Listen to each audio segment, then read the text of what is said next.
Okay. अगर ऐसे याद नहीं होगा तो फिर गड़बड़ हो जाएगी।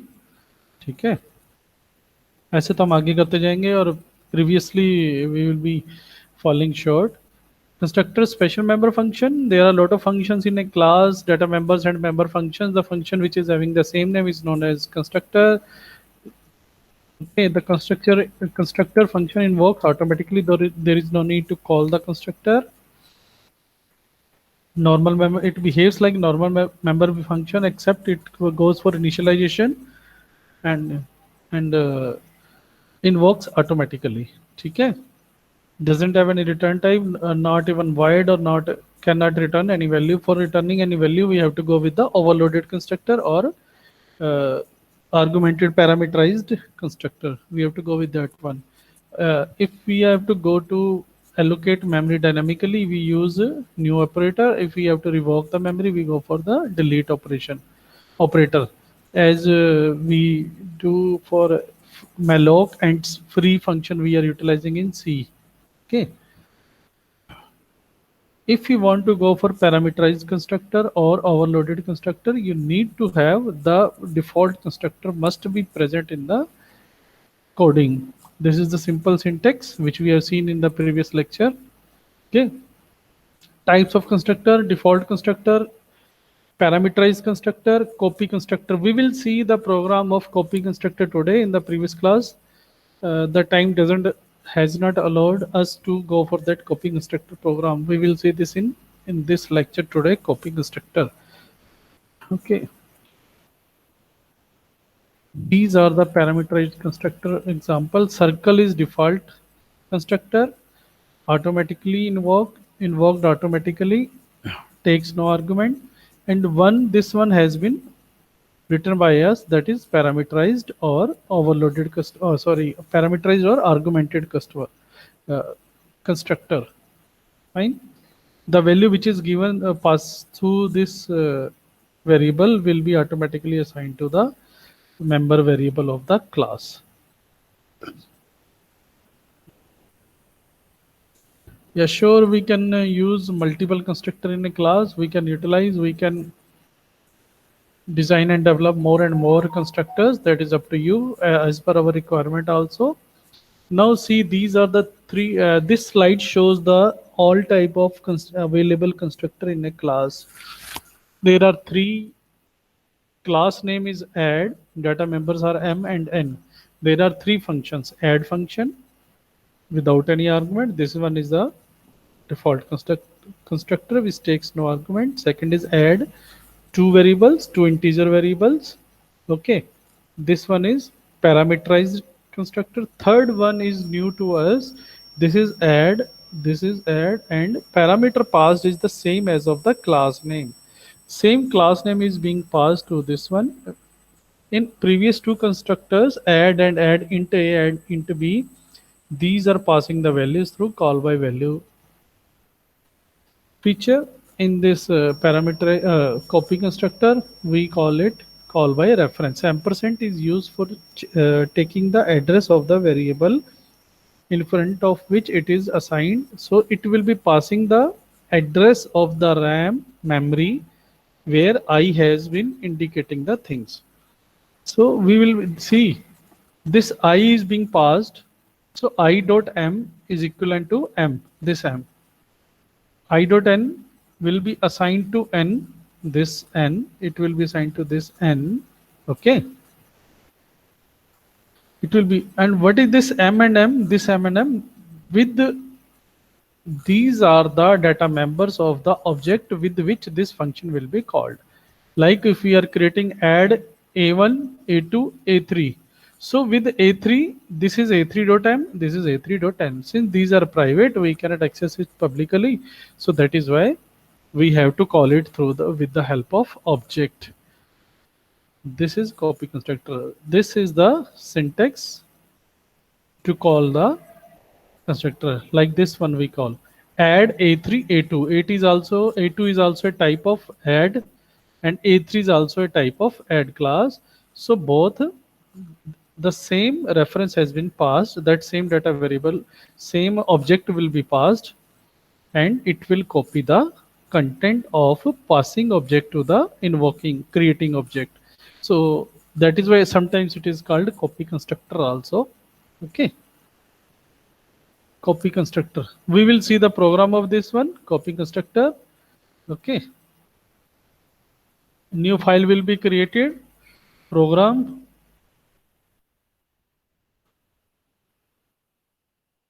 to write copy constructor in C++ classes.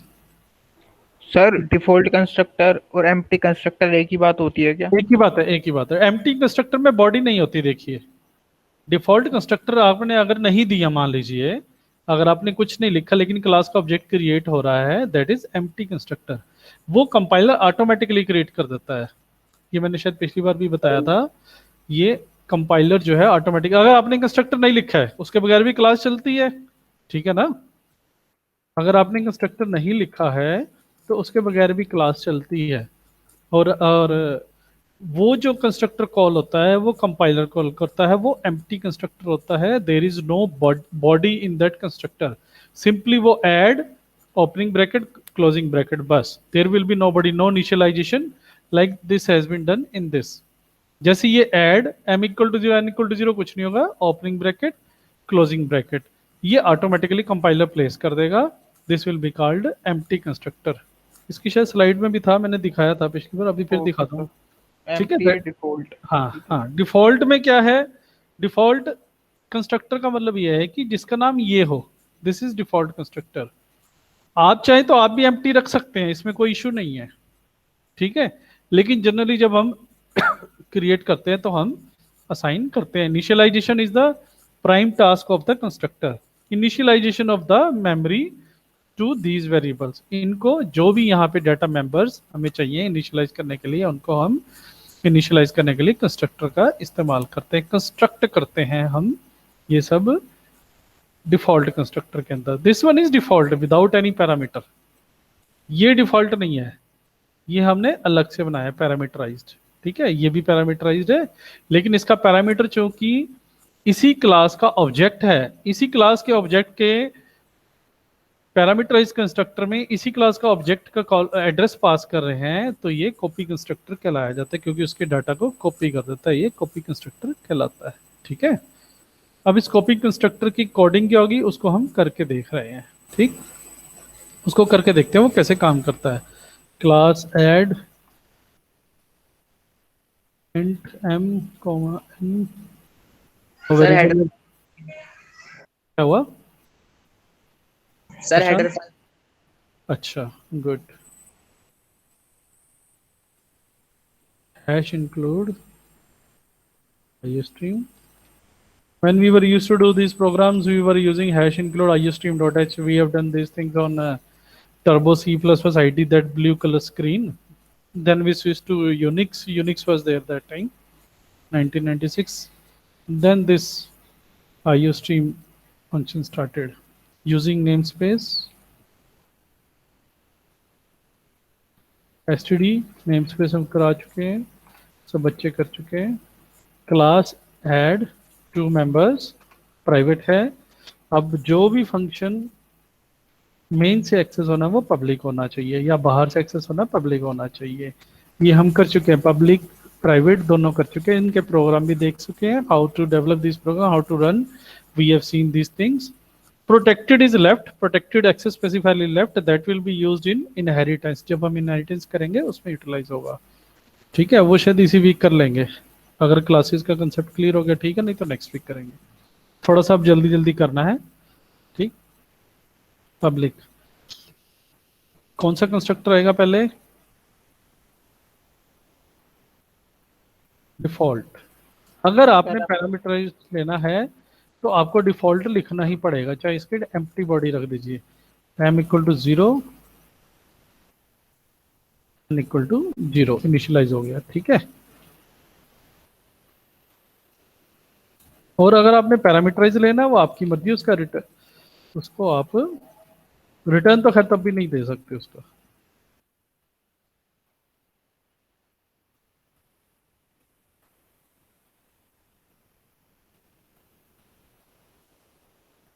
ऐसा भी कर सकते हैं, ठीक है ना, ये तो हम कर चुके हैं, फिर भी चलो लिख देता हूँ। ये पैरामीटराइज हो गया। थोड़ा सा एक गैप दे दें थोड़ी सी क्लैरिटी के लिए।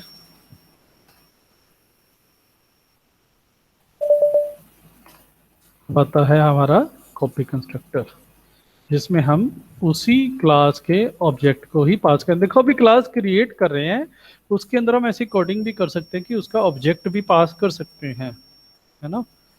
और आपको पता है सी सी का कंपाइलर किस में बना हुआ है? सी का कंपाइलर किस में बना हुआ है?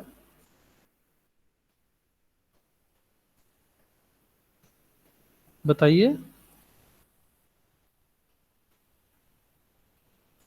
सी का कंपाइलर सी में ही लिखा गया है, यही कंसेप्ट यूज करके। तो इस तरह से हम हमने इसमें क्रिएट कर दिया, ये क्रिएट हो गया। अच्छा, डिस्प्ले के लिए लिया नहीं, डिस्प्ले कैसे करेंगे? एक फंक्शन डिस्प्ले का लेना पड़ेगा जो कंटेंट को डिस्प्ले करेगा। डिस्प्ले का डिस्प्ले करेंगे, c out value of m is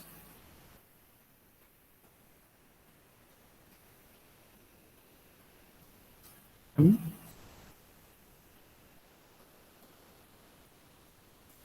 and n is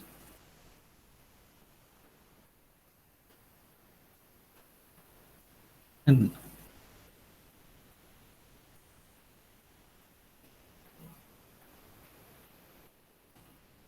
value of m is m and n is N.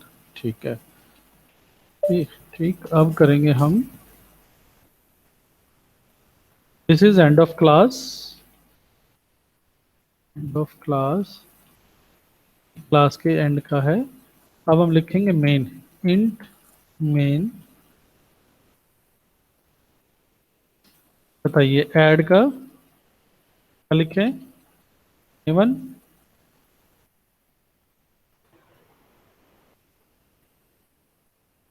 इधर भी लिख देते हैं एक चीज और,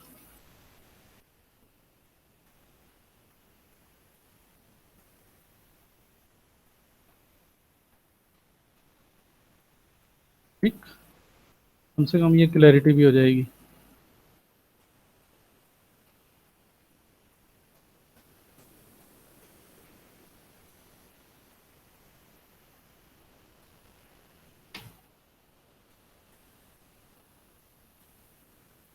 parameterised constructor called, parameterized constructor called, now this one is copy constructor।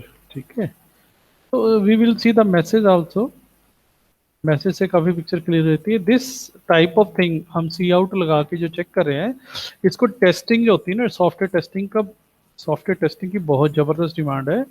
Testing के field में ट्रेसिंग कहा जाता है इसे, ट्रेसिंग, इस प्रोसेस को।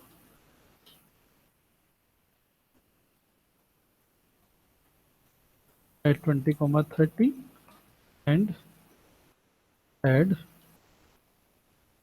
Space A3 A2। ठीक, A2 हमने ऑब्जेक्ट ही पास कर दिया। Add A1 dot display,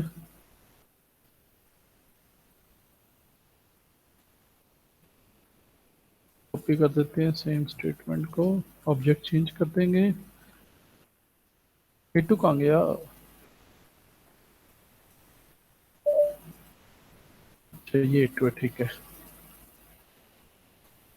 on A2 dot display और A3 डॉट डिस्प्ले। ठीक है, हमने 3 ऑब्जेक्ट क्रिएट की। पहले इसको प्रोग्राम को चलाते हैं, फिर इसकी आउटपुट समझते हैं ये क्या आ रही है।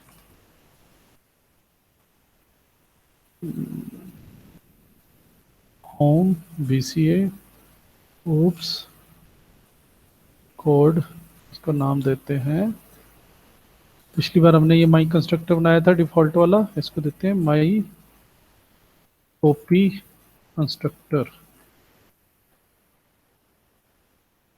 आईसीपी कंस्ट्रक्टर कौन ही बहुत है, काफी लेंदी हो जाएगा नहीं तो। माई सीपी कौन, ये है कोड में जाके बीसीए ओप्स कोड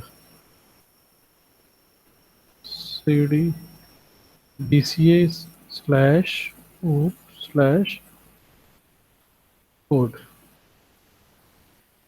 ls गया माई सीपी कौन, ठीक है। g प्लस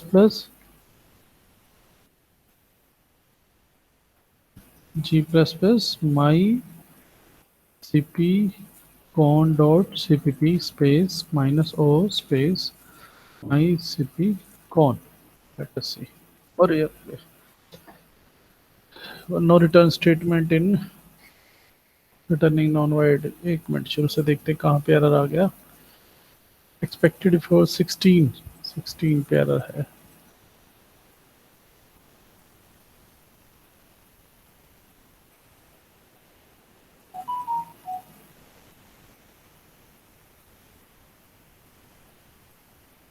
कहाँ पे एरर आया बताओ। Hash include I stream public int main add, sir ये आया m is equal to I comma होगा फिर।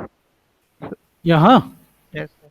नहीं नहीं, ये तो नेक्स्ट स्टेटमेंट है ना। हाँ नेक्स्ट सर, ये भी कह सकते हैं। ये नेक्स्ट स्टेटमेंट है, यहाँ नहीं। वो डिक्लेयर करते हुए हम कर सकते हैं, असाइन करते हुए नहीं कर सकते, डिक्लेयर करते हुए कर सकते हैं।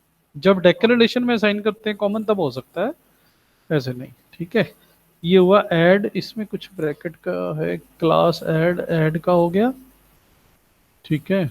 और ऐड ये हो गया, ये भी ठीक है। Add percent I dot M N equal to I dot N, यहाँ पे ठीक है। कोड्स ठीक है। डिस्प्ले रिटर्न टाइप नहीं दिया कुछ, void, लेकिन इतने सारे अरे एरर तो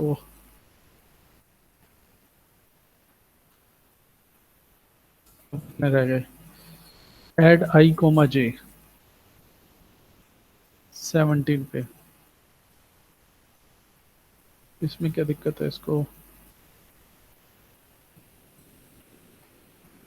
डेटा टाइप नहीं दिया,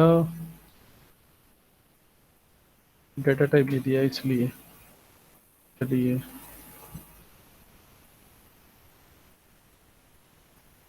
डन, ठीक है डन।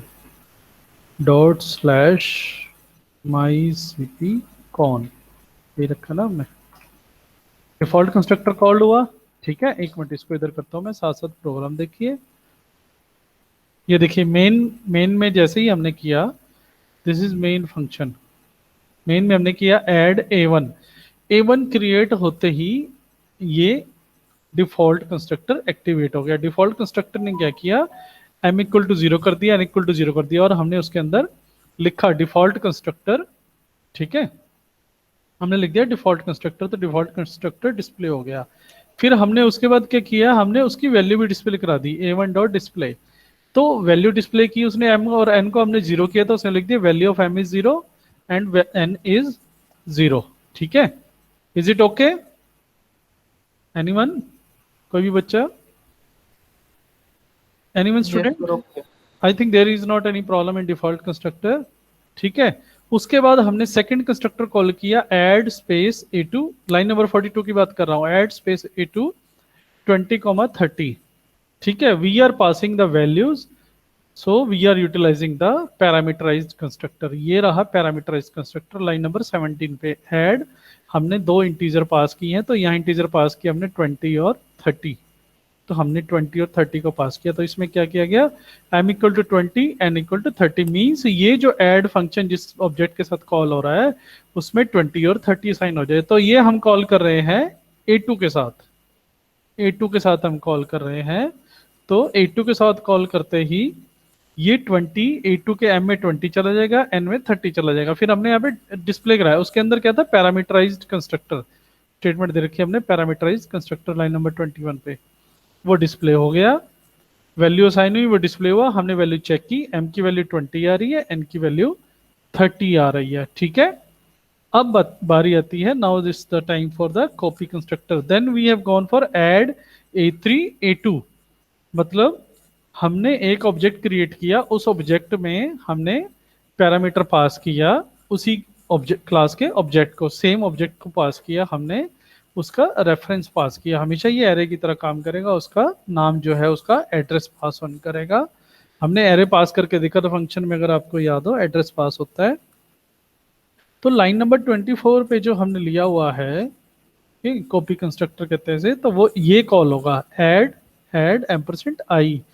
तो जो हमने कॉल किया ए टू जो है ना, उसका एड्रेस आई में जा रहा है, तो आई का एम, और जिसने कॉल किया है उसका M, I dot M assign हो जाएगा जिसने कॉल किया है। ए3 ने कॉल किया है, तो ए3 के एम के अंदर जो आई के थ्रू पास हो रहा है, दैट इज ए2 पास कर रहे हैं हम, ए2 का एम चला जाएगा, ए3 के एन के अंदर ए2 का एन चला जाएगा यहाँ पे इसके। तो वैल्यू इसका मतलब सेम आनी चाहिए, तो हमने फिर उसका मैसेज भी लिखा था उसका कॉपी कंस्ट्रक्टर, और वैल्यू डाली, value of m is 20 and n is 30, same value as of a2, that is why it is called copy constructor. किसी बच्चे को अभी तक इस प्रोग्राम में कोई डाउट है तो मुझसे पूछे, एनी स्टूडेंट, किसी बच्चे को कोई डाउट है तो मुझसे पूछे। क्लियर? सर कॉपी कंस्ट्रक्टर का एक बार और वर्क समझा दीजिए सर। हाँ, कॉपी कंस्ट्रक्टर को मैं दोबारा बता देता हूँ, और बाकी बच्चों को भी पूछना है या क्लियर है? सर देखिए, कॉपी कंस्ट्रक्शन की फंक्शनिंग बता दो। फंक्शनिंग कॉपी कंस्ट्रक्टर की हम डायरेक्टली देखिए कॉपी कर रहे हैं ऑब्जेक्ट को ऑब्जेक्ट से, otherwise you are having the things with assignment operator. आप int x equal to y करते हैं तो y की वैल्यू x में आ जाती है, ठीक है, कॉपी हो जाती है वैल्यू, या फंक्शन में हम वैल्यू कॉपी कर देते हैं। लेकिन ये जो क्लासेस हैं ऑब्जेक्ट हैं, these are user defined data types, classes को यूजर डिफाइंड डेटा टाइप भी कहा जाता है। तो इसे कैसे पता कौन सा कॉपी करना है कौन सा नहीं करना? जब तक हम उसका इक्वल ऑपरेटर को ओवरलोड नहीं करेंगे भी a3 इक्वल टू a2, तब तक वो नहीं होता है। लेकिन इसके थ्रू वो पॉसिबल है, एक ऑब्जेक्ट की वैल्यू दूसरे ऑब्जेक्ट में, सेम क्लास के एक ऑब्जेक्ट की वैल्यू दूसरे ऑब्जेक्ट में कॉपी हो जाती है, ठीक है। एम तो परसेंट आई किससे लगाते हैं सर, ये जो आपने लगाया? हाँ, ये इसका एड्रेस पास करने के लिए, ऑब्जेक्ट है ना, इंटीजर होता तो हम डायरेक्ट इंटीजर देते जैसे ये दिया है, अब इंटीजर नहीं है वो, ठीक है। एरे भी अगर हम यूजर डिफाइंड होती है तो वो भी, उसका भी एड्रेस पास करना पड़ता है, ठीक है। यहाँ पे भी यूजर डिफाइंड है, ऑब्जेक्ट है, तो इसका एड्रेस पास करेंगे। जिस एड्रेस को ये पॉइंट आउट कर रहा है ए2 कि एक 2 बाइट्स है, फिर नेक्स्ट 2 बाइट्स इसको असाइन किया हुआ है मेमोरी में, क्योंकि हमने m और n लिया हुआ है 2 बाइट्स, हम मल्टीपल डेटा टाइप भी ले सकते हैं, तो वो पूरा एक असाइन होता है। 2 to 4 बाइट्स असाइन हुए यहाँ पे एक ऑब्जेक्ट को। अगर यहाँ पे एरे लेते 10 की तो 20 बाइट्स और असाइन हो जाते, ठीक। वो सब एब्स्ट्रैक्शन में आया था, हमें उन चीज़ों में उलझने की जरूरत नहीं पड़ती। डायरेक्टली यहाँ पे क्या है, उसका एड्रेस पास ऑन हुआ, एड्रेस पास ऑन होने से क्या हुआ, पहले 2 बाइट है वो m में चले जाते हैं, नेक्स्ट 2 बाइट जो है n में चले जाते हैं, तो हम इसको ऐसे कॉल करते हैं। तो ये ऑटोमेटिकली जो पास ऑन किया है सेम ऑब्जेक्ट, उसकी वैल्यू इसमें कॉपी कर देता है। Sometimes in the program our logic requires to copy the values of a one object to another object of the same class, then there is no need to write the each and everything, we just call this constructor। Okay, ये उसकी values को copy कर देता है, और इसलिए इसे copy constructor कहा जाता है, इसलिए इसको कॉपी कंस्ट्रक्टर कहते हैं। सर A3 में अगर हम A1 भी प्रिंट कराने हाँ लगे हाँ, ये लो A1 की वैल्यू 0 0 अभी हमारे पास है ना, A1 की वैल्यू क्या है ये देखो, अभी हमारे पास 0 0। आउटपुट भी छोड़ो, हम प्रोग्राम में देखते हैं। देखो, हमने किया add A1, A1 is the default constructor call होगा इस ऑब्जेक्ट के साथ, क्योंकि कोई पैरामीटर नहीं है, कोई कॉपी नहीं है। तो डिफॉल्ट कंस्ट्रक्टर में हम क्या कर रहे हैं, m equal to 0 n equal to 0, ठीक। अब हमने क्या कर दिया, A3 में A1 की वैल्यू पास कर दी, तो वो m equal to 0 n equal to 0 होना चाहिए। अभी देखिए क्या है, अभी 20 और 30 है, तो इसको रिकम्पाइल करेंगे, एग्जीक्यूट,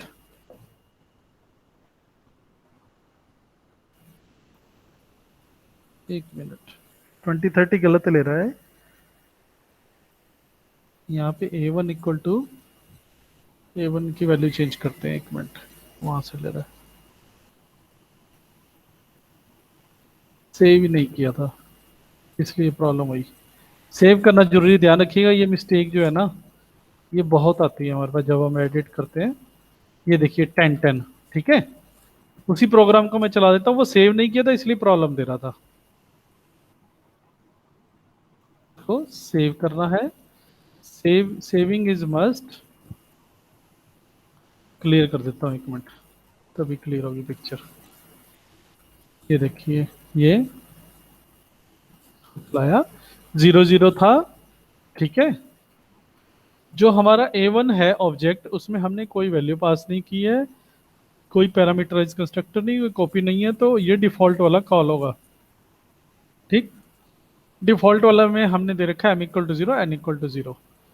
तो अब हमने यहाँ पे कॉपी कंस्ट्रक्टर में क्या किया, a1 की वैल्यू पास ऑन कर दी। a1 की वैल्यू पास ऑन करते ही a1 की वैल्यू को कॉपी करेगा, यहाँ पे ये देखिए a1 पास हो रहा है तो a1 की वैल्यू कॉपी हो रही है। तो a1 में वैल्यू है m की भी 0 है और n की भी 0 है, तो यहाँ पे कॉपी कंस्ट्रक्टर में 0 0 हो गया। Is it okay now? किस बच्चे का क्वेश्चन था ये? सर मेरा। शाकिब? Yes sir. हाँ ठीक है, अब ठीक है, अब क्लियर है डाउट? Yes sir. चलिए, so this thing is clear. There are multiple constructor, ठीक है। वैसे कंस्ट्रक्टर होता क्या है? कंस्ट्रक्ट करने वाला, अगर हम सिंपल लैंग्वेज में सीखें तो कंस्ट्रक्ट करने वाला। अगर आपकी क्लास लगनी है तो उससे पहले एक क्लासरूम आपको असाइन होगा, बेंच असाइन होंगे, बोर्ड होगा, पूरा क्लासरूम का सेटअप असाइन होगा। उस क्लासरूम में जब टाइम टेबल भी बनेगा उसके हिसाब से आप आएंगे। जैसे ही आपके लेक्चर का टाइम होगा उसमें बच्चे भी आ जाएंगे उस क्लासरूम में या सेमिनार हॉल में, और वो लेक्चर शुरू हो जाएगा। तो कंस्ट्रक्टर क्या करता है, आपकी क्लास शुरू होने से पहले का सारा काम करता है।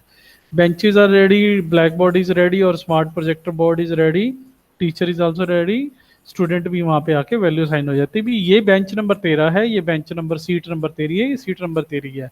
वो जो सारा मेमोरी एलोकेशन का काम होता है वो काम होता है कंस्ट्रक्टर के अंदर। वो आपको लेक्चर के बीच में 5 मिनट का गैप दिया जाता है ना, मान लीजिए 9:30 टू 10:30 है तो 9:30 टू 10:25 एक लेक्चर का टाइम है, 10:25 टू 10:30 से अगला लेक्चर है, तो वो 5 मिनट का गैप देते हैं। आपने पानी पीना है, आपने आके सारा अरेंज करना है, लाइक अपनी सीट बदलनी है, सीट बदल के आप जहां बैठना चाहते हैं बैठ जाते हैं। That is memory allocation. आप प्रॉपर सेटअप कर लेते हैं, नोटबुक और पेन लेके रेडी हो जाते हैं। This all work is done in constructor.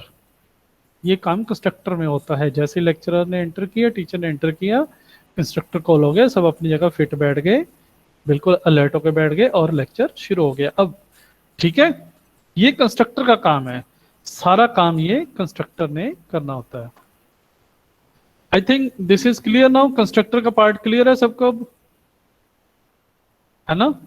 ये बहुत मेजर रोल प्ले करता है, ध्यान रखिएगा।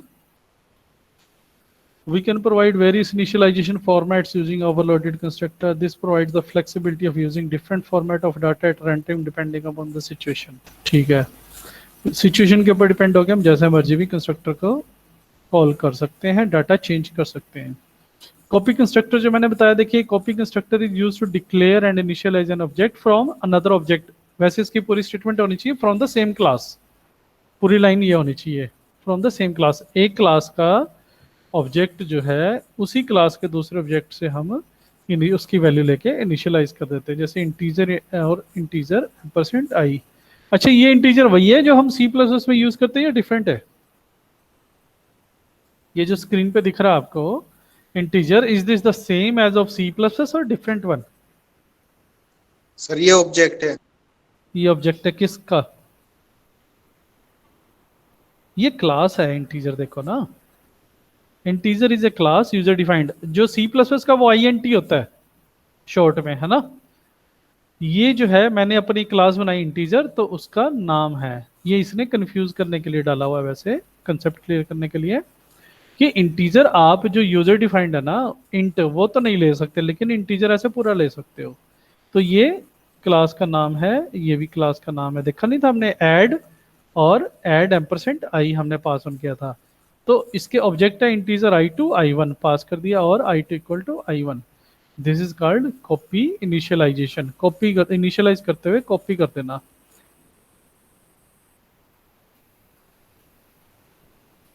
चलिए, मुझे लगता है यहाँ तक क्लियर है। डायनामिक कंस्ट्रक्टर तो डायनामिक मेमोरी एलोकेशन में करेंगे हम, जिसमें न्यू और डिलीट का करते हैं उसमें हम करेंगे। डिस्ट्रक्टर, डिस्ट्रक्टर भी वैसे ही यूज होता है, उसमें पॉइंटर्स में ज्यादा यूज होता है, फिर भी हम इसमें थोड़ा सा एक प्रोग्राम करके देख लेते हैं। Destructor is used to destroy the object that have been created by constructor. Like constructor, the destructor is a member function whose name is same as the class name but is preceded by a tilde. Same, the function name which is having the same name as the class but preceded by a tilde. Tilde is shift comma, जो left में keyboard के button है सबसे second row में, shift press करके करेंगे वो tilde आ जाएगा। टिल्ड और क्लास का नेम सेम फंक्शन हो, कंस्ट्रक्टर के आगे वो लगा दे तो वो डिस्ट्रक्टर की तरह काम करता है। डिस्ट्रक्टर का काम क्या हुआ, हमारे कॉलेज में एक टेस्ट है नीट का, जेआरएफ का या नेट का टेस्ट है, यूजीसी नेट का, तो पूरा सेटअप तैयार होता है, सारी नंबरिंग होती है। ये जेई का टेस्ट कह लीजिए, पूरी नंबरिंग होती है, सारा सेटअप होता है, भी ये बच्चा यहाँ आके बैठेगा, सारा सिस्टम बन जाता है, मेमोरी एलोकेशन हो जाती है। बच्चा आता है, कंस्ट्रक्टर कॉल होता है, बच्चा आते ही कंस्ट्रक्टर कॉल होता है, वहां पे बैठ जाओ, वो सीट तुम्हारी है बच्चा, he will be sitting there. Paper होता है, वो पूरा प्रोग्राम मेन फंक्शन रन करता है, वो चलता रहता है, लास्ट में जब पेपर खत्म हो जाता है 10 to 1 है, 1 o'clock पे सब बच्चों को अपनी सीट छोड़नी पड़ती है। मेमोरी जो उन्होंने कंज्यूम की थी वो डी एलोकेट करनी पड़ती, जो एलोकेट हुई थी वो सीट उनको छोड़नी पड़ेगी, क्योंकि तब अगर कोई दूसरा टेस्ट सेकंड शिफ्ट में वहां कोई और वेरिएबल कॉल होता है, ऑब्जेक्ट कॉल होता है, तो उसको वो मेमोरी असाइन की जाए। तो जब ये सब बच्चे सीट छोड़ेंगे तो मेमोरी डी एलोकेट होती जाएगी, जैसे ही वो ऑब्जेक्ट डिलीट होता जाएगा मेमोरी डी एलोकेट होती जाएगी। That will be called, that function which induces these things is called destructor. Destructor ऐसा फंक्शन है जो ऑब्जेक्ट के डिलीट होने पे ऑटोमेटिकली कॉल हो जाता है। कंस्ट्रक्टर ऐसा फंक्शन है ऑब्जेक्ट क्रिएशन पे ऑटोमेटिकली कॉल होता है, डिस्ट्रक्टर ऑब्जेक्ट डिलीशन पे ऑटोमेटिकली कॉल होता है। It is a good practice to declare destructor in a program since it releases memory space for further use. देखिए, जहां हमने इनिशियलाइजेशन में m equal to 0 n equal to 0 की अगर नहीं करेंगे तो कुछ ना कुछ गार्बेज से वैल्यू उठा लेता है, हमने पहली बार भी देखा था। तो अगर हम ये डिस्ट्रक्टर कॉल करके उसको 0 0 साइन नहीं करेंगे उस वैल्यू को, तो जो भी वैल्यू ये यूटिलाइज कर रहे थे वहां पे ऑब्जेक्ट या पॉइंटर्स कुछ यूज कर रहे थे, तो वो मेमोरी में वो डाटा एज इट इज रहेगा, वो किसी दूसरे प्रोग्राम के लिए गार्बेज हो जाएगा, जो कि एक फ्रूटफुल डाटा है हमारे प्रोग्राम के लिए, that will be a garbage to another program. Whenever new is used to allocate memory in the constructor, we should use delete to free that memory. Pointer के थ्रू हम run time memory allocate करते हैं। New is a memory allocation feature which is provided by the C++. New के through हम memory allocate करते हैं, जहां जहां हम न्यू के थ्रू करेंगे वहां वहां हमें डिलीट के थ्रू उसको रिवोक करना पड़ेगा, उससे मेमोरी वापस लेनी पड़ेगी। This will be done in the destructor and new will be called in the constructor, delete will be called in the destructor. ठीक है, ये तो हुआ इसका। और इसको अगर प्रोग्राम में डिस्ट्रक्टर लिख के देखते हैं डिस्प्ले करता है कि नहीं करता। डिस्ट्रक्टर ये यहाँ पे लिखते हैं,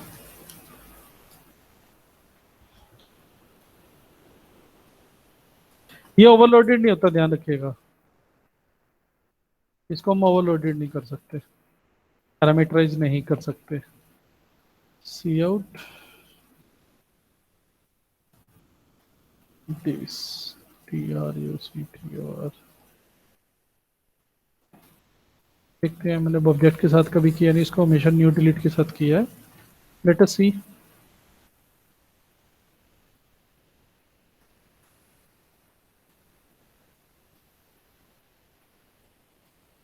देखिए क्या आ रहा है आपके सामने,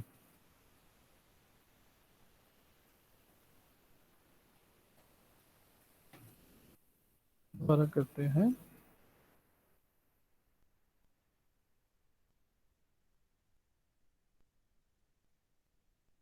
compiled, execute, default constructor called, value उनकी हो गई डिफॉल्ट की, पैरामीटराइज्ड कंस्ट्रक्टर कॉल्ड, उनकी वैल्यू होगी, कॉपी कंस्ट्रक्टर उनकी वैल्यू।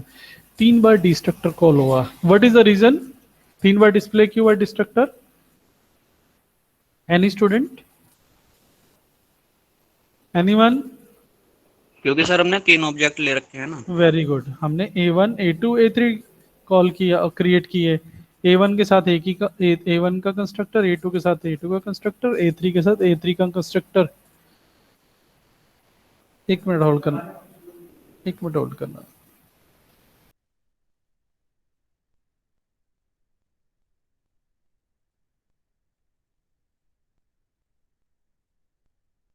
लेक्चर खत्म हो जाएगा उसके बाद, ठीक है, यहाँ कर देना।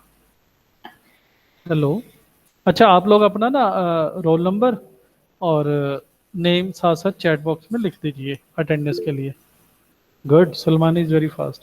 अच्छा, we were talking about destructor because we have called we have created 3 objects, तीनों के कंस्ट्रक्टर कॉल हुए। जैसे ही ये प्रोग्राम खत्म होने लगता है, रिटर्न 0 का मतलब है अभी जो प्रोग्राम है वो खत्म हो रहा है, अब सबके मेमोरी को डीएलोकेट करना है, तो उस समय क्या कॉल होगा, डिस्ट्रक्टर। डिस्ट्रक्टर को कॉल किया तो पहले A1 गया, A2 गया और A3 गया। जैसे जैसे प्रोग्राम जाता जाएगा उसमें डिस्ट्रक्टर कॉल होता जाएगा। So this ends with the constructor and destructor topics. इस प्रोग्राम में क्लास बनाना, कंस्ट्रक्टर क्रिएट करना, डिस्ट्रक्टर क्रिएट करना, किसी को कोई प्रॉब्लम है मुझे बताएं। आप लोग आज इसको करिएगा, इनके प्रोग्राम बनाइएगा। किसी को कोई प्रॉब्लम होती है just send me screenshot, error का भी प्रोग्राम का भी, ठीक है। My number is with all, I think सब बच्चों के पास मेरा नंबर है। Yes sir. सब बच्चों के पास नंबर होना चाहिए ताकि आपको कोई प्रॉब्लम आए प्लीज। सर ये डिस्ट्रक्टर का तो बस ये प्रिंट हो गया, डिस्ट्रक्टर। हाँ हाँ हाँ, जब हम हमेशा यूज किस लिए करते हैं फिर, क्या नहीं काम नहीं आया नहीं फिर? नहीं नहीं, वो मेरी बात सुनिए। जब हम पॉइंटर्स यूज करेंगे ना क्लासेस के अंदर, pointers yes sir. Randomly dynamically memory allocate करने के लिए, हम न्यू के थ्रू मेमोरी रन टाइम में भी हमें अगर ये जरूरत पड़ती है तो इसको मेमोरी क्रिएट कर दे, इसकी मेमोरी एलोकेट करे। तो जो ये तो ऑब्जेक्ट है ये कंपाइलर कर रहा है, कंपाइलर असाइन कर रहा है, तो कंपाइलर इसको डी एलोकेट भी कर देता है ऑटोमेटिकली। लेकिन पॉइंटर्स हमने क्रिएट किए रन टाइम पे किए, कंपाइलर को उसका पता नहीं है क्योंकि वो तो एग्जीक्यूट हो रहे हैं, वो प्रोग्राम तो एग्जीक्यूशन में है। तो वहां पे हमें डिलीट ऑपरेटर के थ्रू हमें स्पेसिफिकली वो जाके डिलीट करने पड़ेंगे। जो जो हमने पॉइंटर क्रिएट किए होंगे उनके थ्रू मेमोरी एलोकेट की होगी पॉइंटर को, वो हमें डी एलोकेट करनी पड़ेगी डिलीट ऑपरेटर के थ्रू। तो वहां पे हम डालेंगे this pointer equal to null void, ये पॉइंटर डिलीट दिस पॉइंटर है, हम लिखेंगे। मान लीजिए इंट स्टार पीटीआर है तो हम उसको लिख सकते हैं डिलीट पीटीआर। पहले तो करेंगे PTR equal to new int, तो वो मेमोरी एलोकेट हो गई। फिर डिस्ट्रक्टर में लिखेंगे डिलीट पीटीआर, वो उसकी मेमोरी डी एलोकेट हो जाएगी। स्पेशली पॉइंटर्स के लिए होते हैं ये, ठीक है। सर इनका काम का होगा कंस्ट्रक्टर और डिस्कंस्ट्रक्टर देखो का? नहीं नहीं, देखो एक मिनट मेरी बात सुनिए। कंस्ट्रक्टर डिस्ट्रक्टर भी समझ नहीं आया काम क्या होगा? नहीं सर, ये यहाँ पे तो आगे समझ में, मतलब हमें इसकी जरूरत प्रोग्राम कहाँ में, पे प्रोग्राम में है ना। पड़ी? जी सर। अब अभी हम ना बिल्डिंग ब्लॉक समझ रहे हैं भी प्रोग्राम के हमारे सी प्लस के अंदर क्या क्या चीजें हैं। फिर ये हम अलग अलग मटेरियल को समझ रहे हैं, फिर इनको इकट्ठा करके हम पुलाव बनाएंगे ना। अभी तो हम समझ रहे हैं सी प्लस प्लस के अंदर है क्या क्या। ऊप्स जो है उसको हमने सी प्लस प्लस में करना है, पहले हमने सी प्लस प्लस के बिल्डिंग ब्लॉक कर लिया, अब धीरे धीरे हम ऊप्स फीचर कर रहे हैं। Class classification is one of the feature of oops, ठीक है। हमने क्लास क्रिएट करना सीख लिया, उसके अंदर वो था, उसका कंस्ट्रक्टर भी होता है, डिस्ट्रक्टर भी था, वो हमने क्रिएट करना सीख लिया। अब धीरे धीरे हम एब्स्ट्रक्शन हमने कर लिया, फंक्शन के थ्रू हमने एब्स्ट्रक्शन भी कर लिया है, ठीक। एनकैप्सुलेशन मैंने आपको दिखाया, प्राइवेट करके पब्लिक करके एनकैप्सुलेशन करते हैं हम उसको। कैप्सूल एक तरह से कैप्सूल में डाल के हाइड कर दिया, उसको डेटा हाइडिंग भी कहा जाता है। जो प्राइवेट एक्सेस स्पेसिफायर और पब्लिक स्पेसिफायर है इनको डेटा हाइडिंग कहते हैं, प्राइवेट वाले को डेटा हाइडिंग कहते हैं, बाहर से एक्सेस नहीं कर सकते। आपको प्रीवियस लेक्चर याद है ना, मैंने पब्लिक प्राइवेट करके दिखाए थे सारे, रिमेंबर? वो डेटा हाइडिंग का कंसेप्ट है। इनहेरिटेंस जो मेन है, ये सारा जब कंसेप्ट क्लास का क्लियर हो जाएगा, कंस्ट्रक्टर का क्लियर हो जाएगा, तब हम इनहेरिटेंस पे स्विच करेंगे।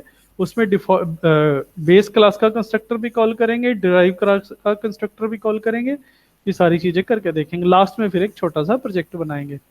प्रोजेक्ट के मैंने देखे थे आपके लिए छोटे छोटे से, जो सी प्लस में बना सकते हैं, जैसे student information system, employ information system और अकाउंट्स मैनेजमेंट सिस्टम। इस तरह से छोटे छोटे प्रोजेक्ट हम बना सकते हैं। तो अगर आप स्टूडेंट इंफॉर्मेशन सिस्टम बनाने जाएंगे, उसमें स्टूडेंट का नेम भी होता है, रोल नंबर भी होता है, ब्रांच भी होती है, ईयर भी होता है, सब्जेक्ट क्या है, उसके मार्क्स क्या है, वो सब होता है। ठीक, तो उसमें स्टूडेंट को ऐड करना, डिलीट करना, वो सारा हमें आना चाहिए। इसी के थ्रू तो होगा। अगर स्टूडेंट का हमें खाली रोल नंबर लेना होता फिर तो इंटीजर रोल नंबर लेके हम काम कर लेते हैं, लेकिन हाँ उसकी मल्टीपल एट्रीब्यूट्स होते हैं, ऑब्जेक्ट के एट्रीब्यूट्स मल्टीपल होते हैं। आपके पास सब्जेक्ट है, क्लास है, ब्रांच है, इस तरह से, और उसके ऊपर ऑपरेशंस है जो मेथड्स सर लगते हैं। स्ट्रक्ट लेना पड़ेगा ना? क्या चीज़ है? क्या ये क्या? खूब सारे सर ये लेने पड़ेंगे, उसके लिए सर हमें स्ट्रक्ट लेना पड़ेगा ना? नहीं, स्ट्रक्ट की बजाय क्लास हो गया ना, वही तो हो गया। स्ट्रक्ट Yes, में sir. बाय डिफॉल्ट पब्लिक होता है, क्लास में बाय डिफॉल्ट प्राइवेट होता है।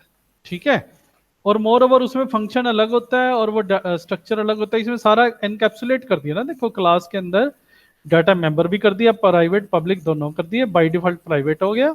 अगर आपने मेंशन नहीं किया तो ये प्राइवेट है, इसको एक्सेस नहीं कर सकते हम मेन से। ये मैंने पिछली बार करके दिखाया था, याद है ना?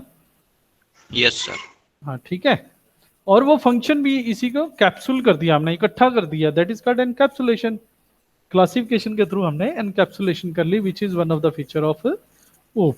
एनकैप्सुलेशन कर दी। स्ट्रक्चर में स्ट्रक्चर अलग होती है और फंक्शन जो उस पर काम करते हैं अलग होते हैं। यही चीज तो जब सी में हुई थी तो किसी ने अपना दिमाग लगाया, बजाने स्टार्टअप ने, उसने इसको ऐसे एनकैप्सुलेट कर दिया, इकट्ठा कर दिया, जिसको ऐसे करके एक अलग से कर देते हैं, अलग डिजाइन कर देते हैं। तो इसलिए सी प्लस में ज्यादा चलती है। आपको प्रैक्टिकली ये सारा बनाना आना चाहिए। जो थ्योरी के कंसेप्ट है आपके, एब्स्ट्रैक्शन, क्लासिफिकेशन, ये सारे आपके ऑटोमेटिकली क्लियर हो जाएंगे। मैं बाद में उनकी स्लाइड भी दिखाऊंगा, लेकिन अभी 2 वीक से मैं क्या कर रहा हूँ, आपको स्लाइड भी दिखा रहा हूँ, साथ साथ प्रोग्राम भी कर रहा हूँ, थोड़ा सा चेंज किया है। ठीक, तो मुझे ये बताइए बच्चों, ये वाला फंडा ठीक है, ये जो पहले प्रैक्टिकली करा रहा था वो ठीक है? Sir this one is better. This one is better, okay. और बताएं बच्चे, जो रेगुलर बच्चे मुझे बताओ सारे, फैज, प्रशांत, शाकी, दीपाली, अधिकारी, रोहित, बताएं। सर ये सर ये बेटर है। ये ठीक है, चलिए ठीक है, मतलब 2 स्लाइड दिखाई फिर उसके साथ प्रोग्राम बना दिया। ठीक है, आप बच्चों को समझ तो आ रहा है ना सब कुछ? सर ठीक है सर, ठीक है। अच्छा, अटेंडेंस लगा लीजिए आज की, एक मिनट रिकॉर्डिंग स्टॉप कर दीजिए।